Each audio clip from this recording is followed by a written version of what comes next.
Hi friends, good morning. ఎలా ఉన్నారు అందరూ? ఫ్రెండ్స్, ఈరోజు నేను సొరకాయ పచ్చడి చేస్తున్నాను. అదేనండి ఆనపకాయ.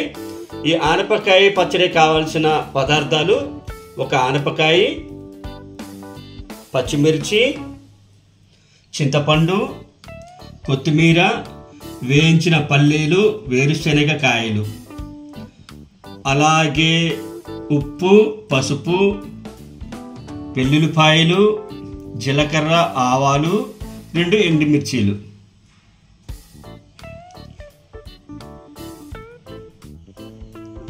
ఇప్పుడు తయారు చేసే విధానం చూద్దాం. ఇప్పుడు సొరకాయని మనము తొక్క తీసి చిన్న చిన్న ముక్కలుగా చేసుకోవాలి. స్టవ్ వెలిగించుకున్న తర్వాత కడాయి పెట్టుకున్నాను. మనకు కావాల్సినంత ఆయిల్ వేసుకోవాలి. ఆయిల్ వేడెక్కిందండి. ఇప్పుడు పచ్చిమిర్చి వేస్తున్నాను. ఇప్పుడు వెల్లుల్లిపాయలు వేస్తున్నాను. పచ్చిమిర్చి, వెల్లుల్లిపాయలు ఫ్రై అయిపోయాయండి. ఒక ప్లేట్లోకి తీసుకున్నాను. అదే నూనెలో ఇప్పుడు సొరకాయ ముక్కలు వేసుకోవాలి.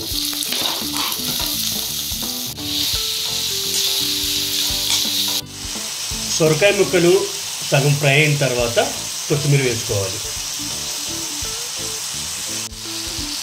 సొరకాయ ముక్కలు పూర్తిగా ఫ్రై అయిపోయాయండి. ఇప్పుడు కాసింత చింతపండు.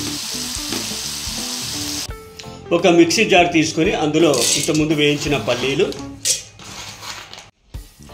వేయించిన పచ్చిమిర్చి, వెల్లుల్లిపాయలు,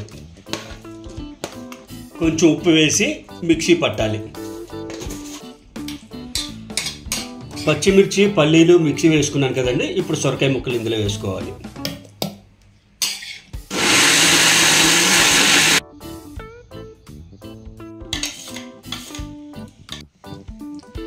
చిన్న కడాయి తీసుకున్నానండి తాలింపు వేయటానికి. ఇప్పుడు కావాల్సినంత నూనె వేసుకొని, నూనె వేగిందండి. ఇప్పుడు మనం ఆవాలు, జీలకర్ర, అలాగే పచ్చిమిర్చి, సారీ అండి, పచ్చిమిర్చి కాదు, ఇది ఎండుమిర్చి, కొద్దిగా పసుపు. ఇప్పుడు తాలింపుని పచ్చడిలో వేసుకుంటున్నాం. ఫ్రెండ్స్, మనం అనుకున్న పచ్చడి రెడీ అయిపోయింది. ఈ పచ్చడి మనం ఇడ్లీలో తినొచ్చు, దోశలో తినొచ్చు, అన్నంలో కూడా తినొచ్చు. చాలా బాగుంటుంది. ఫ్రెండ్స్, నా వీడియో మీకు నచ్చినట్లయితే లైక్ చేయండి, షేర్ చేయండి, అలాగే నా ఛానల్ని సబ్స్క్రైబ్ చేయడం మాత్రం మర్చిపోకండి. Thank you friends.